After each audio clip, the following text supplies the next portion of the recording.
سيادة الملازم أول عبد الله قاسم ضابط في الإدارة العامة لمكافحة المخدرات، لماذا وضع القانون القطري عقوبات مشددة لكل من له علاقة بالمخدرات؟ طبعا العقوبة تكون مشددة بحسب درجة خطورة ما يتم تعاطيه أو نقاشه أو محاولة إيجاد اللي هو الأمور القانونية والعقوبات. طبعا خطورة المخدرات تكون خطيرة جدا على سلامة الفرد وعلى سلامة المجتمع وعلى تماسكه، ويترك طبعا آثار سلبية على جميع مناحي الحياة، من انتشار فساد ومن كذلك ترك آثار اجتماعية واقتصادية وأسرية وصحية. فعليه وضع القانون القطري عقوبات مشددة على تعاطي المخدرات أو تداولها أو ترويجها. نعم، میرا سوال جو آپ نے سنا کہ آخر اتنی سخت سزائیں کیوں ہیں، تو اس کے جواب میں فرسٹ لیفٹیننٹ عبداللہ قاسم نے یہ کہا کہ جس طرح کا جرم ہے اس کے خطرناکی کے اعتبار سے، اس کے خطرناک ہونے کے اعتبار سے اس کی سزا متعین کی جاتی ہے۔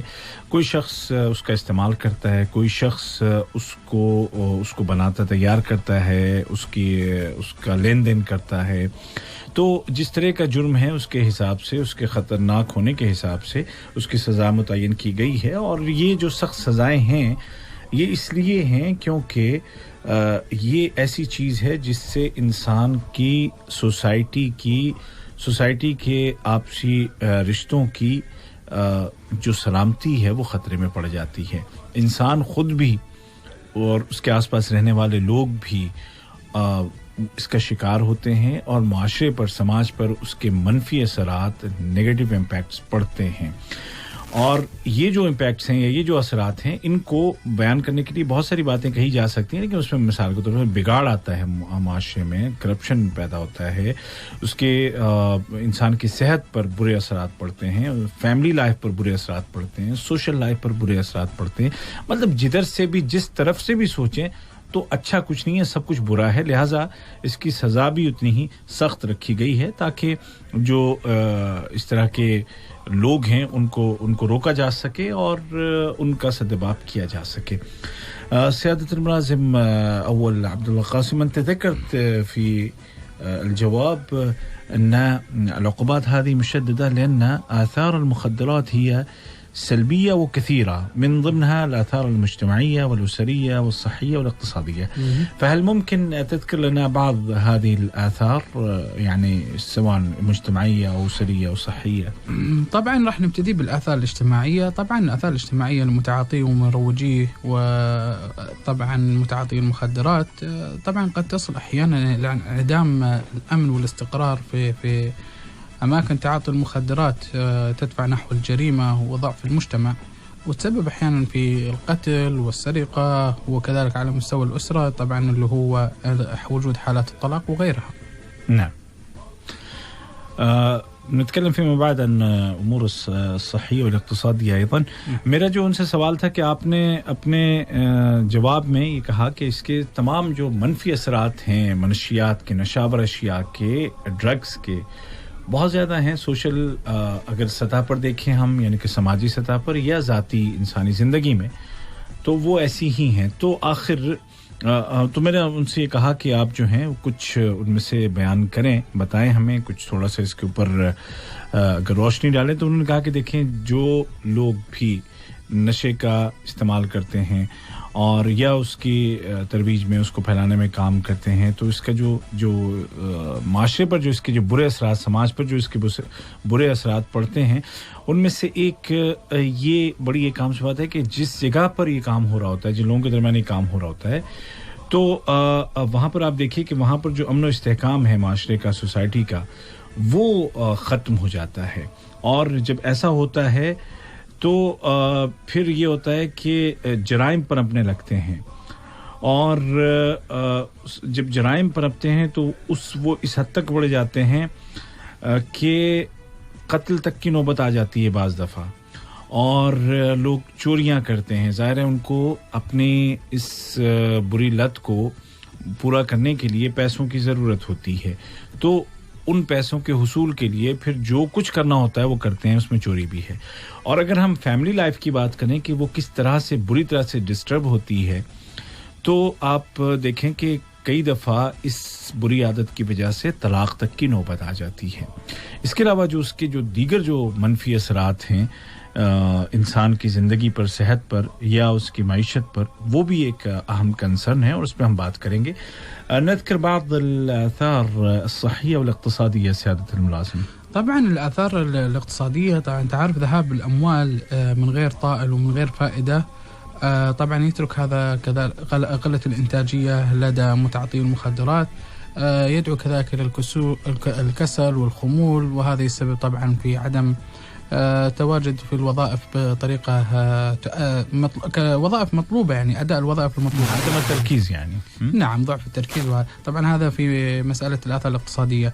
أما الآثار الصحية فطبعا وجود ضعف عام وخمول وكسل, انطوائية وعزلة, آثار نفسية خطيرة, عدم القدرة على النوم وممارسة وظائف الحياة بشكل عام أو بشكل طبيعي, عدم وجود قدرة بشكل عام يعني. نعم.